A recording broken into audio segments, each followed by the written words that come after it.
I'm Gorilla Monsoon. And I'm thankful that I'm not. Oh, you just can't help yourself, can you, huh? I don't help anyone. Unless they've got the cash. Yeah, I'm going to help you out the door if you don't stop. If you can fit anyway, through folks, it. I'm going to knock you out. Excuse me, but, is anyone going to introduce me, bro? All right. And this is Vince Russo. I thought it was the mailman. Huh. Why don't you be serious? Smells like one. Well, what the frig, bro? All right, enough. Folks, coming up in just a short is a podcast hosted by two guys you've never heard of and probably never will. Monsoon knows a guy who knows a guy, if you know what I'm saying. I get it. Oh, will you stop? Folks, Chris and George or something, they do the Hot Tag podcast, and here it is. What's going on, everybody? Welcome to the Hot Tag Wrestling Show presented by Alpha Lion. Head over to alphalion.com right now. Use our code Ring the Bell for 10% off your order. I am Chris DiFrancesco, joined by Mr. George Rogers. George, what's going on, man? How are you? Chris, I'm exhausted and I'm sore, and that's because I work at Amazon during the holidays. Yeah, so let's get like an insight to what it's like at the largest, I guess you could say retail company in the world, in a way, online retail company. What is it like during the holidays? I mean, it's like you would expect anywhere. There's just, package after package after package coming down the line. It is a lot of work. And during the holidays, they enact their mandatory extra time, which we all work an extra day of the week. We all work 4 days for the most part, 4 days a week to 10-hour days. But during the holidays, they add a fifth day. And at this building that I'm at, they also add an extra hour to every day. Mm-hmm. So my days go from 7:30 to 7 p.m. I mean, I do get, a half-hour break, and then I get a 45-minute break. Mm-hmm. Not at the same time, but I do get it broken up. So that's okay for the most part, but it is physically tasking. I bet. And I'm also going through a gout flare-up right now in my knee. So it was like the one thing that I didn't want to happen in the one joint that I definitely didn't want it to happen to. That's brutal, man. Like even when it's in my foot, it's usually there for like a few days and it's gone. When it's in my knee, it takes the longest for the flare to go down. I see. That's rough, man. But thank you for your service. Yeah. Thank me for my service. Thank me for my service. Hey, it ain't all bad stuff because we get like raffles and shit that we get to do. And unlike that last piece of shit building that I worked in, this one here has everything divided by night shift and day shift. So like in my last building, night shift won everything. It's like, oh, you fucking clowns. Yeah. But here now it's separated. So you have a day shift winner and a night shift winner. And then for like the big prizes that were in the raffle boxes, like TVs and like grill sets and shit, that's like both days and nights. So that's so a crapshoot. I was like, well, I'm not doubling my money there. I'm going to throw my tickets in to get this NES Classic console because I didn't get one the first time around. I don't need it. I got the Switch. Yeah. But it's the point that I would have it. That's great, man. That's so cool. If only WrestleMania was on that. Oh, right. I know. But in current wrestling news, we have a fun thing happening. You're damn right we do. This Saturday night, the return of the Saturday night's main event, and from what everything's being talked about internally from the company, it's going to be an old school feel. Everything that we're going to see on Saturday night is going to feel like we're watching it back in 1988. Jesse the Body Ventura confirmed he will be color commentary 4 times a year, which is the amount of Saturday night's main event shows that there's going to be. So that's really cool. He said all gloves are off. He said all gloves are off, Monsoon. He said in his words that, he's allowed to say whatever he wants. There's no restrictions. There's going to be restrictions. But what's your opinion on not only the return of Jesse the Body, but the return of Saturday night's main event, which could be the first time that we see the Winged Eagle Championship belt in decades. Listen, I'm not gonna I'm not going to mince words, and I'm not going to hide my feelings on this. I am so fucking amped for this. It's unbelievable. Like, I'm just excited for this as I was for WrestleMania this year. Yeah. Like Yeah. this. Now they did bring back the Saturday Night Main Event in like the mid 2000s. Like I think they did like 2006, 2007, but it didn't feel special. I was thinking about that today. I'm like, like they did it as like an extra thing, and it was whatever. It was like because they still in the name, so they just did a thing. But like this feels really special. I they agree. they did like an old school montage of like Yep. where it was, and then like they did like a montage of the wrestlers now, but they still kept that song "Obsession" by Animotion as a theme, and it's like I hear it and it's like it's perfect. They're getting Jesse the Body Ventura back. It looks like today was revealed that Triple H is for one night only is going to let Cody Rhodes walk out with the Winged Eagle belt, or what we assume is the Winged Eagle belt. Yeah, one night only until it pops up on WWE Shop and it sells out in 5 minutes. One night only until it pops up on SmackDown tomorrow night. But it's this has like it's got a lot of really good energy behind it. It does. And it helps that we're just weeks away from the debut Raw and the debut era on Netflix, which we keep hearing, The Rock, Stone Cold Steve Austin, Shawn Michaels, they're all going to be on that opening Monday Night Raw on Netflix. We heard the rumor that, and it kind of bothers me a little bit. I actually want to get your opinion on this. I think it's hot shot booking, and I just don't like it. But in a way, obviously, from a business standpoint, I guess I understand that we're going to finally get CM Punk versus Seth Rollins on that opening Monday Night Raw on Netflix.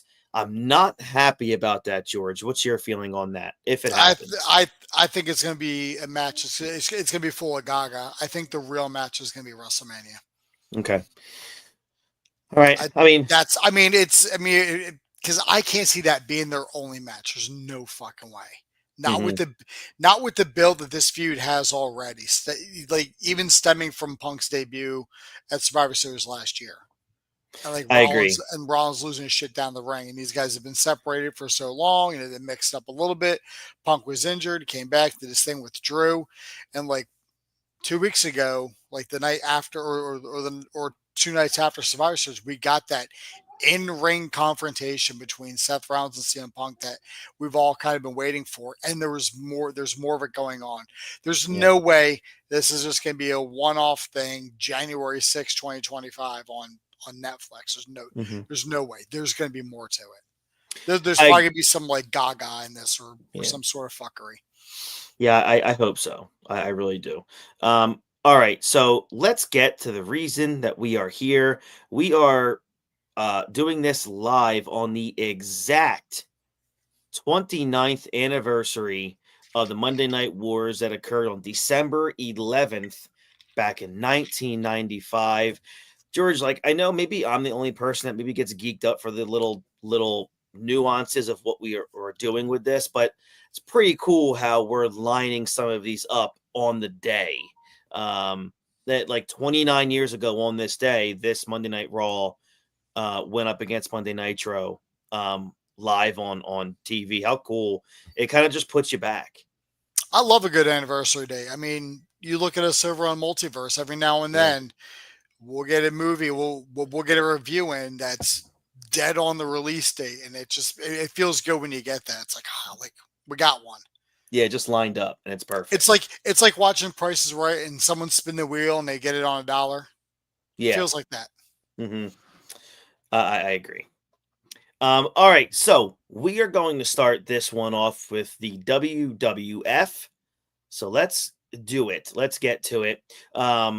A video package recaps Bret Hart and Bob Backlund feud, which, limits the history between the two to Backlund's actions over just the past 2 weeks. So not a whole lot of video to show there. Vince McMahon and Jerry Lawler on the broadcast team. And of course, there's a little bit of a quirk in taping schedule due to obviously the Thanksgiving holiday. They are from Salisbury, Maryland, the site of the Superstars taping from mid-December. But this is the last Raw before In Your House, George. So we're expecting a pretty hot show, aren't we? I would say so. Let's get to the opening contest here. Owen Hart beats Jeff Hardy after a missile drop kick at 2 minutes and 35 seconds. George, Jeff Hardy in 1995. What says you? Look at this kid. He's got a bright future ahead of him. The sky's the limit. And I mean, I always say that in jest, but just think for like a second. At one point in time, we got Owen Hart versus Jeff Hardy. I mean, what a world. It's weird to think that like that's a match that happened where you can tell someone's like, oh, I bet you Owen Hart and Jeff Hardy had a match. It's like, oh, there's no fucking way. That's like, I mean, it's still counts. I mean, and for a squash match that it was, Jeff showed some real skill. He really did. And he was young. He was like 18, 19. Yeah, he was. We're a far cry away from like what will be with him. Yeah, I agree. It's just wild to see Jeff Hardy in 1995 here. Here's the most wild thing, and I thought about this earlier, and it was what happened after the match. You got Owen and Yoko beating down Jeff Hardy, and then like Diesel runs out for the save. So it's like I'm sitting there at work today and I'm thinking about it, and it's like we can say honestly that Diesel saved Jeff Hardy from a beatdown by Owen Hart and Yokozuna. Mm-hmm. And that is 100% true fact. Absolutely. Yeah, no doubt. And it's crazy to think about what's going on here with Jeff Hardy. But if you go back to Superstars from December 2nd, Owen beat Matt Hardy on that show. So it's crazy. V1? Yeah, that's right. V1, version 1 of this Matt Hardy. That was really good. That was good. You're welcome. He completes, obviously, the relatively easy sweep of the Hardy Boys, as Diesel is shown watching the match on a monitor in the locker room, and Diana Smith is shown in the crowd. After the match, Owen calls Yokozuna into the ring, and Yokozuna proceeds to give Jeff a bonsai drop. It's crazy to believe that Jeff Hardy survived that, let alone what he has survived since then. Let's just say the bonsai drop is the least life-threatening thing that's going to happen to him. Owen then puts Jeff in the sharpshooter, causing Diesel to rush out to the ring, chase off Owen, and knock Yokozuna out of the ring with a big boot. So not too bad of a post-match segment here. I actually liked it. It all worked out well. Kind of weird watching Kevin Nash run at full speed. Yeah, it was really odd seeing a young and nimble Kevin Nash here. It's like, wow, the man who people call Big Lazy running. That's the only time he's like, I'm not doing this shit anymore. It's just gonna be walking. I know. Next match here is, I don't even know why this is on Monday Night Raw. You have an hour show, and this is what you're doing. Aja Kong defeats Shaparita Asari after a spinning backhand punch. This match got over 4 minutes, George. I don't know, whatever. The commentary of this match, it showed that McMahon had complete little interest in, moving the women's division forward as he did, little to put over Kong as a threat to the women's champion, Alundra Blaze. He talked more about Shawn Michaels in this match. Like, he spent almost, 3 minutes just talking about HBK. And this would be the last women's bout that WWE fans would see on television for years. I bet you didn't know that. I didn't. Yeah. Thank you. You're welcome. Your thoughts on this second bout? I could have skipped it. I mean, it's great for like the women to get a good showing, and it didn't look awful for what it was, but we weren't ready for that in 1995. I agree. Shawn Michaels does a taped interview with Todd Pettengill. Michaels says he appreciates the support of the fans since his injury and wants to return immediately, but doctors will not sign off on him returning to action. He gets emotional when discussing the possibility of retirement, refusing to answer the question. I wonder if he's going to retire, George. Man, the suspense is killing me. It really makes you wonder, Chris. It really does. It makes me wonder if we're ever going to see Shawn Michaels again. We probably won't. I don't think we will. I think he's done. No, I think in WrestleMania 12, it's going to be Ahmed Johnson versus Bret Hart in Bahrain. Yeah. I think that's what my history book says. That's right. God, I would love that book. So it's like the complete opposite of the Almanac from Back to the Future. Here's the book of what really didn't happen. Biff still places bets on and wins, though. Biff still places bets and wins. Next match, the showcase of Ahmed Johnson continues here as he pins just an animal of a pro wrestler, Rick Stockhauser, after a Pearl River plunge at just about 1 minute and 10 seconds. After the stiff display of last week's match with Ahmed, the theme keeps rolling here. Johnson's just punishing these dudes. He gets 2 spine busters after the first one goes kind of bad. Like, George, did you watch the first spine buster where I thought that guy might not ever wrestle again? The fucking build up to it was bad. Like when Ahmed threw the guy, he ran at the ropes like an idiot. Mm-hmm. And then it was like he tried to recover. And I'm sort of looking at this. I'm like, you know what? It's easy to blame Ahmed Johnson. Yeah. But no, that dude just fucking ran wonky. Yeah. I'm starting to look at I watched it and then I was like, did I just see that and had to rewind it? And then I'm just like, and then without thinking, just out loud, I'm like, what a fat piece of shit. Like it's just like it was like it was like JR would say, it's bowling shoe ugly. Holy shit. That's like 2 pair of bowling shoes. I know. All right. So now when Ahmed's making his entrance to this, Dean Douglas at the same time is cutting a promo about how he was going to end Ahmed's rise in the company at In Your House. Now here's where I laughed really hard at this. So Lawler interviews Ahmed at ringside, joking that Ahmed had the roughest 4 years of his life in the 3rd grade.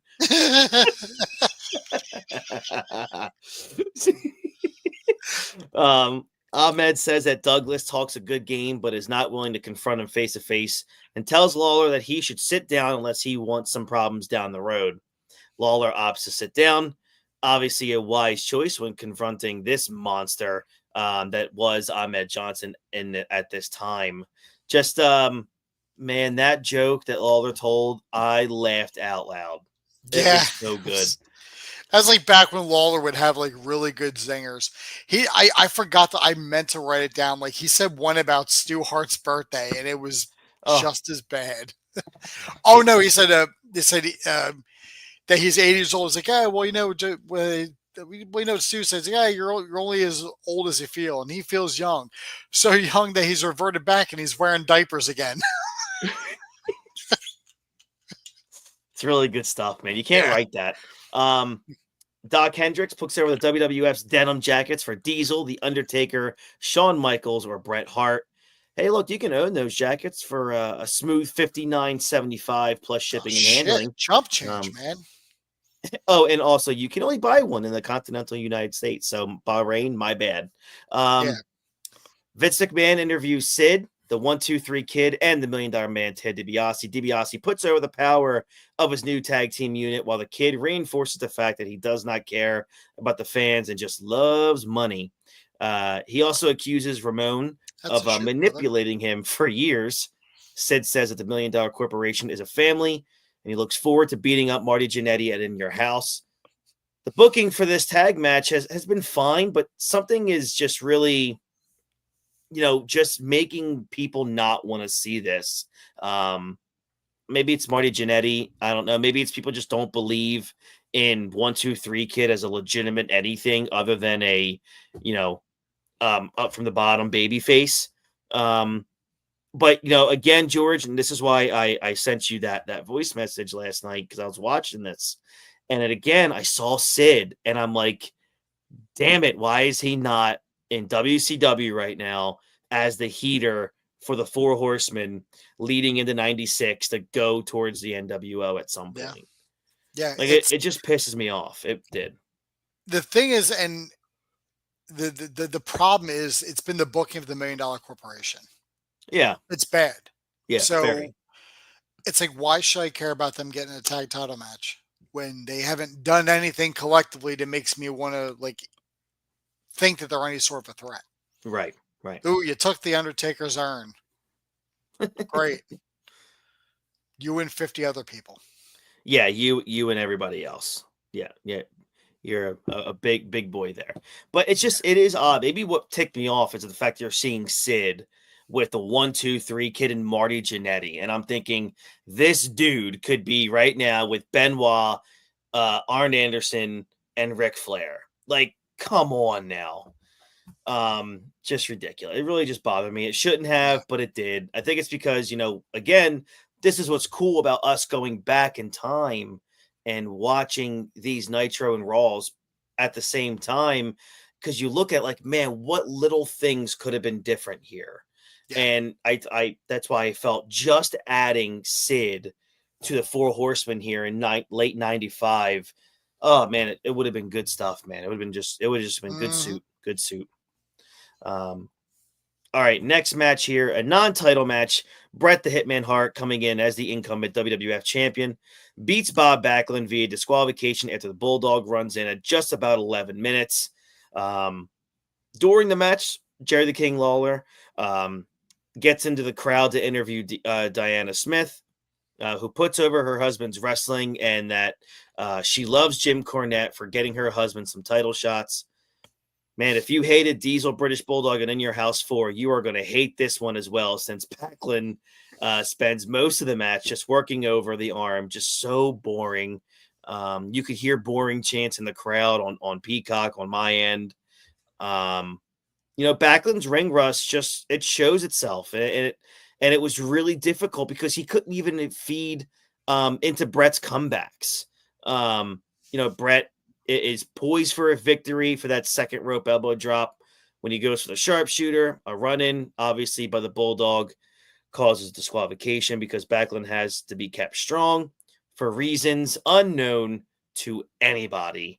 George, I just felt like this was such a cluster, man, and it's not Bret's fault at all. And Lord knows, everyone that watches this every week, I will take every opportunity I can to rip Bret Hart. But again, man, Bret's just in a rough spot here because Backlund just doesn't have it. It's also such a clash of styles. I mean, absolutely. Backlund wrestled in a completely different era. Like it's like his style of wrestling of like working over the one limb forever. It doesn't work. It doesn't work in 95. It's not what people want to see. No, it's not. After the bell, Backlund puts Bret in the crossface chicken wing, and the Bulldog puts the boots to Bret. As WWF officials flood the ring, McMahon openly wonders what this means for Bret's chances to defend the WWF title at In Your House. And then we see something here for Yokozuna challenging Razor Ramon for the Intercontinental title next week on Raw. So, look, man, as noted, I talked about in the most recent Superstars episode earlier when I was doing the recap here.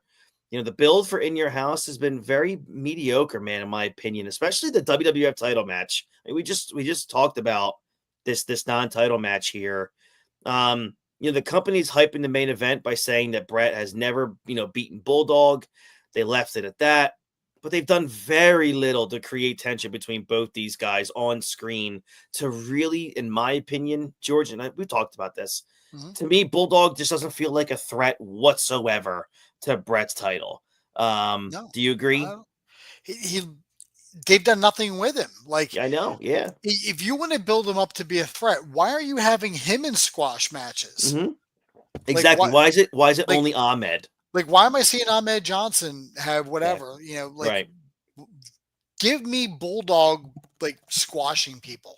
Mm-hmm. I mean, I know we got that, with the part we get him and Bob Holly, but I need a little more. I need to know why. Even like just have two like nobodies just have a match and then have Bulldog come out and just lay them both out.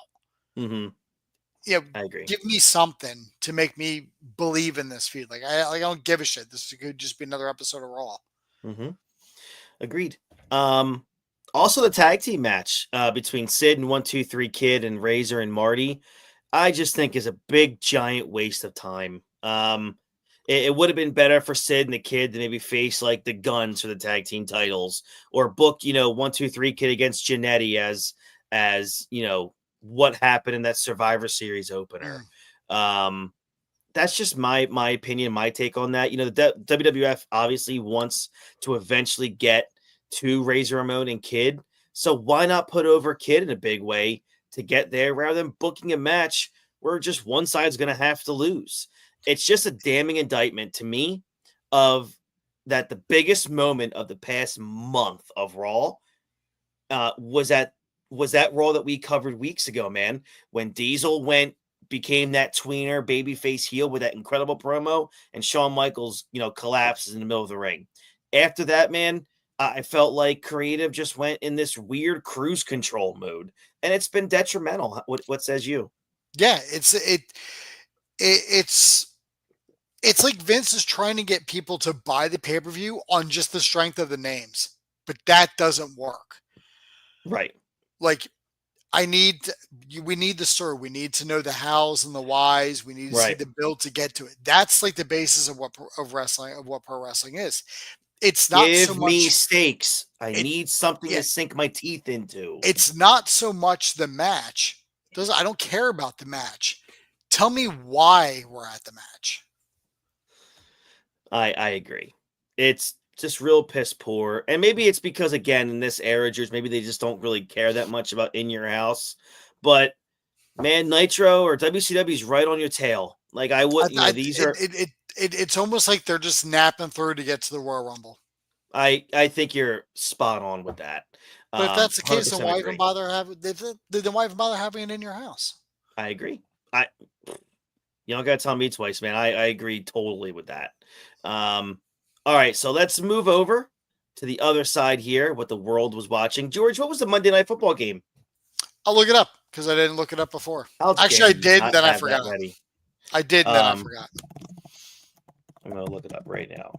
December 11, 1995. I think it was the Kansas City Chiefs versus the Miami Dolphins. What a barn burner this was. The Miami Dolphins won 13-6. Oh, man. Dan Marino throwing any touchdown passes? Oh, let's see here. Yes, one. O.J. McDuffie caught a 3-yard pass from and on the Chiefs side, my man named Webster Slaughter caught a 5-yard pass from Steve Bono. The GOAT. The GOAT, Steve Bono. Man, the Chiefs were 11-3 at that point. That's wild. Greatest quarterback receiver combination I've ever seen. Even better than Chris Chandler and old what's his name in Atlanta. Chris Chandler and old what's his name. I remember Jeff George on the Atlanta Falcons. What a king. What a king, Jeff George. He just always looked drunk all the time. I'm sorry if you weren't, Jeff, but you just did. All right. Monday Nitro, December 11th, 1995. Eric Bischoff, Steve Mongo McMichael, and Bobby the Brain Heenan are in the booth, and they are live from Charlotte, North Carolina, Horseman Country. 4,500 fans attended the show. Over 4,000 paying for tickets. Look at that. Less and less comps as we move forward. That's Jeff George. Jeff George. There he is. There he is. There's our guy. Jeff George. The man, the myth, the legend. Damn right. Let's get to the opening contest here. Eddie Guerrero beats Mr. JL, that's Jerry Lynn, after reversing a sunset flip at just about 4.5 minutes. It kind of is weird. Neither man gets an entrance as the match starts when the announcers are just too busy welcoming the audience. Stupid. It is. But the cool thing is, man, the in-ring action, this is a really fun preview of what's to come down the road shortly in WCW. When they debut the Cruiserweight division the following year, we got a couple near falls, some high impact moves. The crowd loves Eddie, which is really great. The crowd doesn't react that much because, again, Jerry Lynn at this point, or Mr. JL, is kind of just seemingly, made out to be somewhat of a jobber and an enhancement talent. So the crowd's not necessarily amped for this one, but they do love Eddie at this point. He scores the fall. What was your thoughts on the opening contest here? No entrances, which was weird. Why were there no entrances? Exactly. Because I had to hear Eric Bischoff welcome us. I don't shut the fuck up. Give me the entrance. But did you know on this Nitro there were actually 3 dark matches that didn't make it to air? I would like to know what do you know what they are? Listen, Chris, I got you. I'll feed you. Thank you. The first dark match was the Disco Inferno beating Alex Wright. Now we're talking. The second dark match was Johnny B. Bad defending the television title against DDP and winning. So that's not. Why put that on fucking TV? Why fucking bother? And the third one, I mean, this is main event anywhere. The Blue Bloods, Lord Steven Regal and Squire David Taylor, defeated the stud stable of Bunkhouse Buck and Dick Slater. It can't be a Monday Nitro without Bunkhouse Buck. Listen, there are legends and there's Bunkhouse Buck. There's legends and there's Bunkhouse. Oh, that's really funny. That's brutal. It's just so bad. But listen, we got Gene Okerlund about ready to interview Lex Luger and Jimmy Hart. So let's get to it. Yeah, let's get to this shit for the third week in a row. I know. Same stuff, man. Mean Gene's interviewing Lex Luger and Jimmy Hart. Luger says he keeps getting the better of WCW champion Randy Savage, and that when Starrcade rolls around, he is going to become the next world champion. He discounts Ric Flair's ability to win the triangle match, saying that the best man will win when it comes down to he and his friend Sting. Again, George, an interview about absolutely nothing. It's just to get these dudes on camera, and I don't get it. I am so tired of seeing Lex Luger with a microphone in his hand. Me too. Yeah. Well, why do you have a manager if you're going to speak? I don't get it. I mean, that's Jimmy Hart's only job. Unless you're the Road Warriors, then I don't care because Orndorff, holy shit. Why am I Ellering? Ellering doesn't need to talk. Right. He just stands there and he looks cool with his sunglasses and his mustache. Mm-hmm. He doesn't need to do anything. Although he did do something on Monday night. He helped but either way. It's just so weird. Here's another interview with Jimmy Hart and Lex Luger. Again. It's like, all right, enough. You couldn't give me Eddie Guerrero and JL's entrance because we needed to make time for this shit. That clearly. I still can't get over the fact that DDP and Johnny B. Bad didn't open the show. No, why bother? That. No. Just for the fans. Just something that you've been building for months, it seems, right? Yeah. And an ongoing feud. Oh, no, we don't show ongoing feuds on TV unless they involve the brother man. Exactly. That's exactly correct. And that's not even a joke. That's real. That's exactly it. Yeah. Next match here is Paul Orndorff pins the Disco Inferno at about 2 minutes and 20 seconds. I mean, for two men that care, very much about their appearances, that never factors into this match. Orndorff takes a ridiculously long time to hit a big elbow drop, then folds up Disco with a brutal side suplex to score the pin. That was a really good one. Mm-hmm. Orndorff puts the foot on the second rope just because he can. Man, this is obviously nearing the end of Paul Orndorff for good in pro wrestling. He didn't look too bad here, though, with Disco. What was your thoughts on this whole thing? Why am I seeing Paul Orndorff on my TV in 1995? Great question. I mean, you said that to me in a text message, and I'm just like, you know what? I was thinking the same thing. It's 1995. Both, you're building this brand. Why is Paul Orndorff here? You got Dean Malenko. You got DDP, Johnny B. Bad. Johnny B. Bad. You've got Alex Wright. You've got these people. You got these young up-and-coming stars who are going to be leading your company in the future, and you're giving me Hogan's opponent from WrestleMania 1 10 years prior. That is correct. Just So, not good stuff, man. It's not and good. not the good opponent, Right, not the good opponent. his tag team partner. Right, right. Listen, when Piper shows up, I don't care because Piper delivers. Yeah. Agreed. What am I getting from Paul Orndorff? Yeah, in 1995, unfortunately, you're not getting anything from Paul Orndorff. That's the shame of it. He's a shell of what he was, 10 years ago, even. Mhm. But yeah, Oakland interviews the Four Horsemen, who are missing Chris Benoit. Man, the faction gets a huge pop from this Charlotte, North Carolina crowd, man. No shock there. That's Horseman country, baby. It really is. Brian Pillman says the reason Hulk Hogan wore black was to audition for the Horsemen, which would have been a great storyline idea, actually. But, he also says the American Males, a Dungeon of Doom, Steve McMichael and Orndorff wanted in on the act, insulting every act in that list. Orndorff interrupts the interview, taking issue with Pillman's comments and saying that he only became a Horseman because Orndorff turned it down.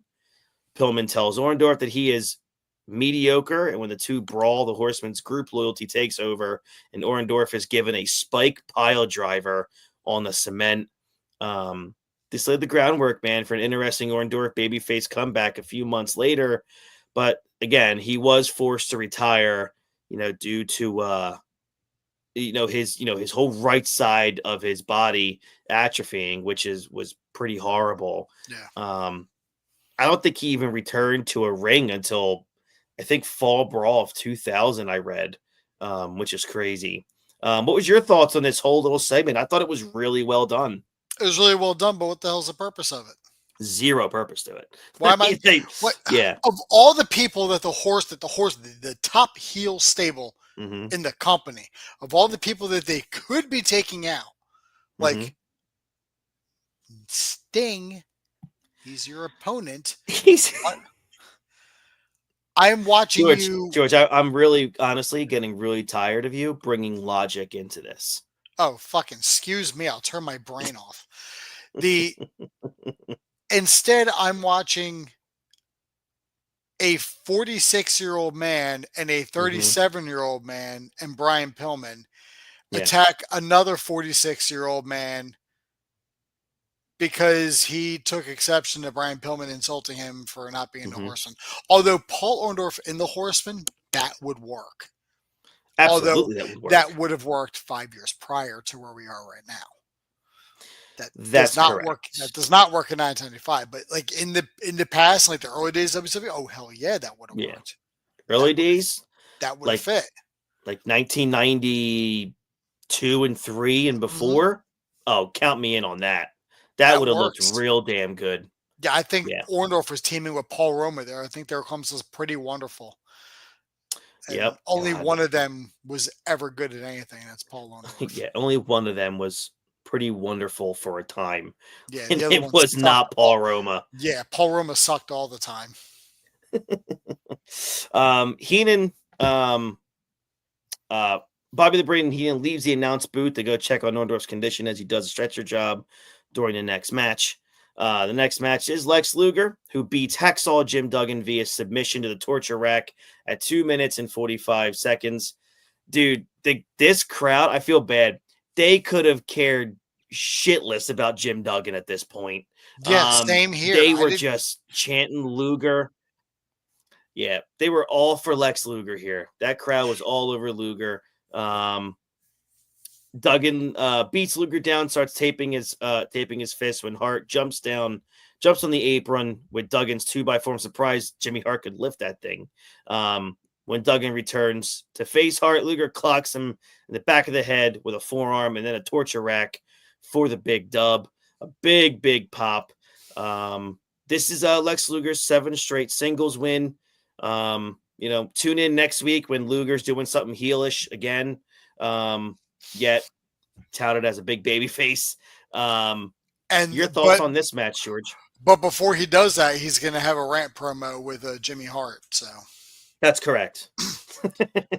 This was, it was a match to put over the power of Luger, which I don't know why that needs to be put over because we've been seeing it since his debut. Like, it's like we know how powerful Lex is. We fucking get it. We get Him beating up well out of shape fucking hacksaw Jim Duggan is not proving anything to me. I agree, man. I'm with you. I was done with the Jim Duggan act long before he showed up here Listen, on WCW. Christopher, I compiled a list, if you will, for certain members of this Nitro staff tonight. Of their ages. I can't wait to hear this. So Lex Luger is 37, which 90s, being in your 30s in wrestling, you're on your way out. It ain't like now where you can jump in unless you're DDP in the 90s was the only exception because he did shoot at 36.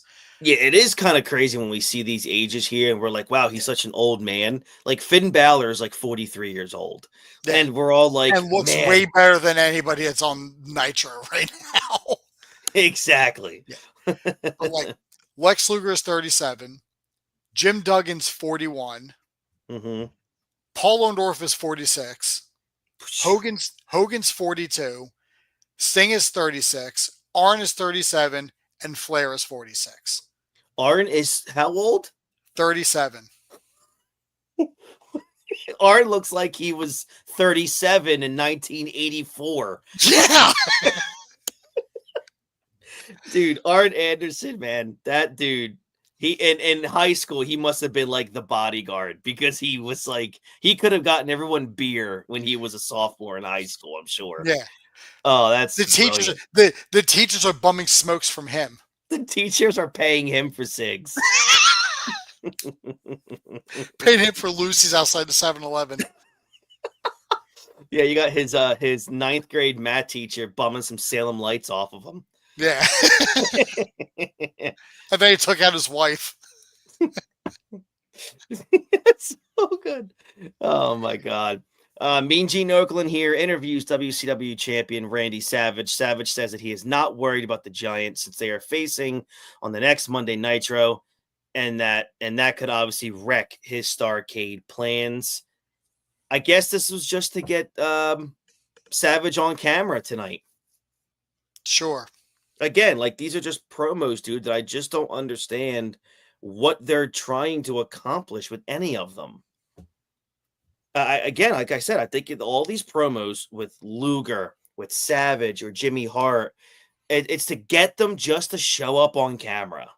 But this is the same. It's like a little too promo heavy. Oh, it's very promo. Yeah, very promo heavy sometimes. After every match, it's like a promo. Yeah. Same thing every week. But here we go. On free television, we have Hulk Hogan and Sting defeating Ric Flair and Arn Anderson of the Four Horsemen when Hogan pins Anderson after the vicious leg drop at 13 minutes and 20 seconds. Man, I'll tell you what, dude. This crowd was booming for this match from start to finish. It was awesome. And guess what? I don't normally like Hogan in this era, but I love the finish because that crowd became unglued with anger. And I was like, boy, I wish Hogan was a heel right now. They were, I mean, to that crowd in Charlotte, North Carolina, he was. Yeah. He was a heel. Yeah. Like he didn't even come out with music. I know. And his like usual like pomp and circumstance, like he didn't come out to any of that. Mm-hmm. And I think even at that point, Hogan's like, maybe I won't do this because I know it's gonna end badly. Yeah. Was that the right finish in your opinion? No, but sure. It's Hogan. It's the brother man. And here's the thing. It doesn't work for me. It doesn't work for me, brother. For a couple reasons. One, Hogan is not involved in this feud with Sting, and Flair, and Luger. Mm-hmm. Hogan is no dog in this race. Hogan doesn't even have a match at Starrcade. Mm-hmm. So, what's the point? I know. What's the point? Like, I mean, it would make sense maybe just for fun. If you're going to give Sting a partner, you'd probably throw Luger in there. I mean, he could just sit there and let Sting get beat up and maybe make some kind of run in later, or just to get him since he has a match. They did that like a couple weeks prior. Well, who says WCW at this area won't just do things 5 times in a row?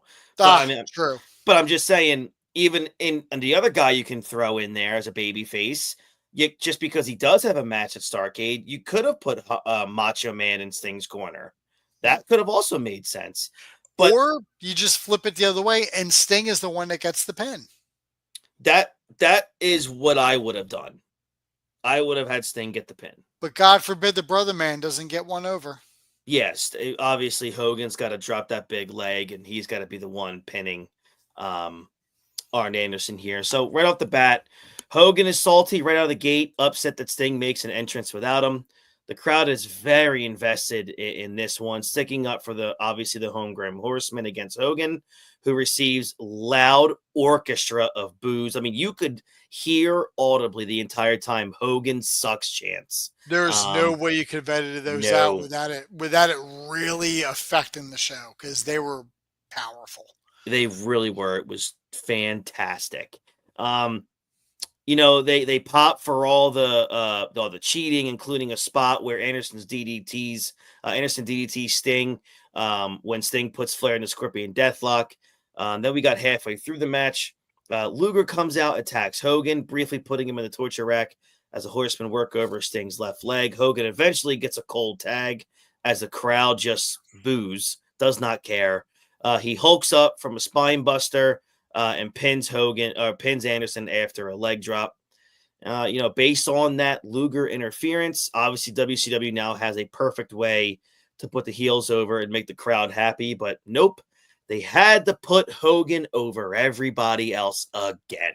Hogan must win. Hogan must pose, brother. Well, he isn't posing. He wasn't posing tonight. Despite that, though, I still think the match was a lot of fun. The main participants obviously kept it interesting throughout. Boy, man, it really does piss me off with that finish, because it's so obvious that Hulk Hogan is his creative card, just rules every single time he's out there. And the fact that he was the one to get the pin here, it just sucked. It sucks. It's more powerful. His creative card is more powerful than a Joker card when you're playing poker. It's unreal, because he's got to get one over. He's got to be in the fucking way. Somehow, I get it. He gets paid for this, that, and the other, but whatever, dude, you're getting paid per appearance, not for how much time you spend in the ring in front of the camera. Yeah. And guess what? Paid for when you show up. What's the difference, Hulk? You have no match at Starrcade. None. What's the difference if you don't get the pin here? What's the difference? No one cares. You're getting booed out of the building anyway. What's he gonna say? It's the crowd's gonna hate me. The crowd hates you already. You're in fucking North Carolina. You work for WCW in North Carolina. Yeah, they hate you. I hate you. And I don't know. I wasn't even there. Yeah, I don't, but it's purpose. Right now, you mentioned when we talked, or when you sent your voice memo the other day, about why they didn't build up the Horsemen to face the NWO. I was thinking about it, and I think it kind of hit me as I was driving home today, as I was thinking about it. WCW primarily did a lot of shows in the southern region, like Nitro and like Thunder. That was their bread and butter. That was where they were making their money.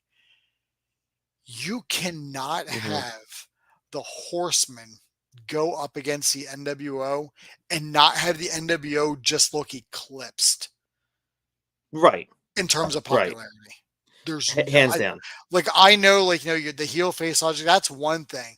But the NWO, just like Hogan tonight, they would have been getting go away heat, which is worse than heel heat. That's a good point. But again, I think that's if that's happening once in a blue moon, I think that's good television. It's good heat. It looks good from a visual. Well, we think that, yeah. Yeah. Right. You got to convince the brother man. You gotta convince Hulk. You're right. And You're right. and you got to convince his right hand, Eazy-E. You're right, man. For as much as I like Bischoff and I respect what he's done, Mhm. that dude listened way too much to what Hogan had to say. Yeah, that was always that's my biggest gripe with Bischoff is, dude, just go with what you feel. Like, just at the end of the day, if Hulk says no, then go a different direction. Like, he's gonna get paid no matter what. Like, he sacrificed so many good things because Hogan had a problem with it. Mm-hmm. And it bothered me. Just, if nobody believes me, just watch Starrcade 97. The crowd obviously is incensed at the result of this match. WCW throws them a small bone by having the Horsemen beat up Hogan. Luger coming out, protecting Sting from the Horsemen until Sting comes to and helps, drive off the Horsemen. Randy Savage rushes to the ring to get in Sting's face, and Sting slugs him. Okerlund comes to the ring to interview Hogan, Savage, and Sting. Sting says that he slugged Savage because he did not know what his intentions were and apologizes. Geez, George, next time you come over, I'm just going to punch you in the face because I'm just going to be like, well, I didn't know what his intentions were. That's fair.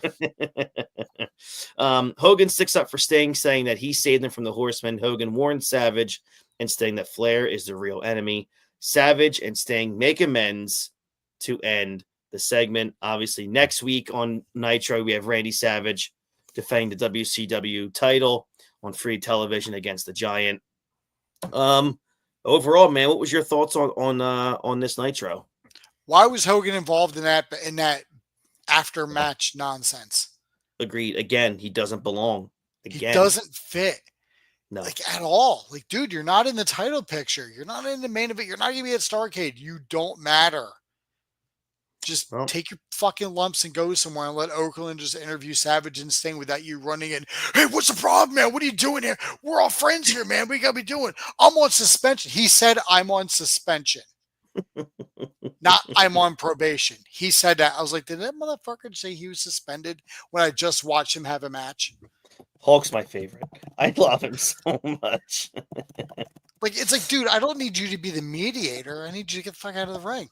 I want to see I want to see the real story. These guys may face off at Starrcade. Mm-hmm. Agreed.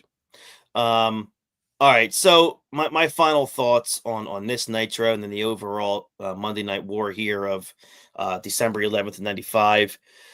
WCW, man, they keep teasing this major clash between, the Maniacs here and Sting and Lex Luger. Maniacs being Hogan and Savage, which, would lead one to believe that the Starrcade main event would feature Randy Savage defending the WCW title against one of these guys. Would lead you to believe, of course. Mm-hmm. The Paul Orndorff angle halfway through the show, I thought was well executed. Obviously, it just doesn't fit, but it was well executed. I liked it. There was no way that Charlotte crowd was going to cheer the Horsemen, but Orndorff is such a hated heel anyway, so the crowd's reaction did not make the segment less effective, in my opinion. It is easy to see why WCW fans were so upset about Hulk Hogan's just continued run through the promotion as the company would just not take the hint that, dude, the major towns hate this guy. Like, they boo him in every major town that they go to. He's getting booed out of the building. And it would take another 7 months of this before they would finally pull the trigger on the Hulk Hogan heel turn for the NWO. And obviously turn the wrestling world upside down. But, dude, even right here, December, we're 7 months away from the heel turn. And, it's unbearable seeing Hulk. Yeah, and the funny thing is that we aren't even up to like the worst of the worst. I know when it comes to this nonsense, because it gets bad. Just knowing my timeline and knowing what's coming in the beginning of 96, that fucking 3-tier cage match. Oh, the 3-tier cage match. Don't remind me of that. No, because we're gonna be getting there. I mean, we're not going to review that pay-per-view, but we have the aftermath that we have to fucking talk about and the and everything that comes before. But like, it's like this shit will never end. It's this never-ending, the never-ending story. This is like the real never-ending story. Except I'm not crying because Artax is stuck in the fucking swamp. I'm crying because Hogan won't get off my goddamn TV. That's how the whole crowd. Actually, no, I'm crying because I'm felt. seeing Kevin Sullivan every goddamn week. Well, crazy enough, I mean, it was, you can't really consider anything really a win with this number, but technically Monday Nitro did beat Monday Night Raw with a 2.6 to a 2.5. So, I mean, but overall, George, who won this week of the Monday Night Wars? Listen, I mean, go ahead. But both shows were stinkers. Mm-hmm. I mean, as they kind of have been, with exception to a couple other weeks that we've had. The thing is, I'm gonna give the slight edge to Raw, but for one very specific reason. What's that? It's the Shawn Michaels interview. Yeah, that was really good. Because it went from what was going to be, just like a lighthearted interview until Pettengill asked that question about retirement and Shawn turns on the dime. Mm-hmm. And it's like, and right there, it's like, this right here is the start it's the official start of the Boyhood Dream storyline. Absolutely. Like, this is it. When he was like, I have goals and I want to see those goals through. And then Pettengill mentioned, you're multi-time Intercontinental Champion, Tag Team Champion. It's like, you haven't gotten the world title. Yeah, but like, he's mentioned all this stuff. And it's like, you see like that little click in Shawn where it's like, this is it. Mm-hmm. This is we've lit the fuse, mm-hmm. and this rocket's about to take off. Right. So no, that we ain't even talking about them this week. Get this guy out of here. Get this guy out of here. We ain't even talking about them. They don't exist this week. So yeah, the HBK interview was my favorite part of Raw. But I as you give the slight edge to WWE, I give that to Nitro because that main event was hot, and I thought the porn, yeah, easy for me to say. And I thought that the Paul Orndorff. My wife just literally just jumped out of the grave and looked at me like, what are you talking about in there? It's great because he had such a name. He could have been Porn Orndorff. He could have been Porn Orndorff. It would have been perfect. He would have been like an ECW champion. So Val Venus's tag partner. He would have been Val Venus's tag partner, right? I think the Paul Orndorff segment with the Horseman was well done. And I think overall the crowd was so hot, it really made Nitro a good one to watch. I couldn't stand the fact that I got to see Hogan just butt his nose into that storyline again. But it just to me, that would have been really good too. Yes. I'm going to give these hero and yours as the ratings show. I'm going to give that minimal slight edge to WCW. But to me, I mean, both just not great shows overall. Raw just is getting really bad. And again, we've already talked about this where it looks like Raw right now is on cruise control. And it's just not good. Maybe it's just the end of the year. But it's weird because it's like the best parts of Raw have been the stuff that's not been in the ring. I know it's wild. And I feel like once we get into the Rumble time for 96, look, I mean, to be fair, 96 is going to be a game changer for both companies.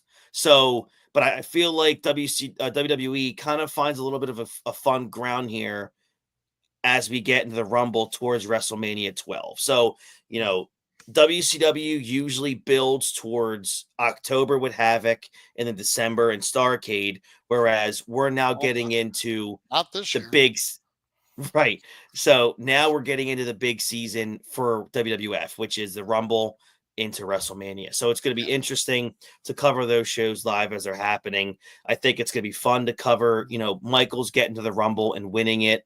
And then it's going to be fun getting to The Raw, when we get Piper coming back to Raw, how he ends up fighting Goldust. We're close to seeing the return of the Warrior to WWF. And then obviously the whole Bret Hart versus Shawn Michaels. A lot of fun things coming up for the WWF. And you're forgetting one very big event that's coming up too. What's that? The WWF debut of Stone Cold Steve Austin. That's right. Yeah, you are correct. We are getting. He'll be the ringmaster. Yeah, but still, Steve Austin is coming. As good as 97 was. Yeah, as great as 97 was for WWF, there is no more pivotal year for the WWF than 1996. Yeah. And, we're going to see that. And it's going to be exciting to cover that. Obviously, maybe WWF did it like a year too late because of the build that we're going to be seeing in 96 for WCW. But nonetheless, what WWF was building in 96 just really turned the volume up to, almost 10 in 97 and beyond. So it's going to be fun to get to that point, George. And if you guys are watching us on YouTube, like this video, subscribe to the channel, and obviously ring that bell for notifications when we're going to go live again. If you're following us on Facebook or Twitter or X, again, like the video, share it, let us know what you think, leave a question or a comment, and we'll get to it. Next week, again, we'll be right back here in order, of course, with the Monday Night Wars. Going to be exciting to see, again, where all these storylines are going. We have Starrcade coming up. In Your House is coming up here. It's next week on Nitro. We have one of the most iconic events of all time happening next week on Nitro. Give it to me. Medusa shows up. Oh, that's right. That's something. That's can't we talk about that? That's gonna be a lot of fun. Yeah. Can't wait. So yeah, thank you guys so very much. Moment. Yes, I mean, it starts Literally, it all almost. Yeah. It's the second piece. The thing that starts it all was the creation of Nitro. Mm-hmm. Then you have what happens next week. Pretty awesome stuff. Yeah. Really excited to talk about that. All right, everybody. We hope you all have a great rest of your week and weekend. We'll be right back here next week. We hope you all have a great weekend. Take care, everybody, and we'll catch you down the road. Bye-bye.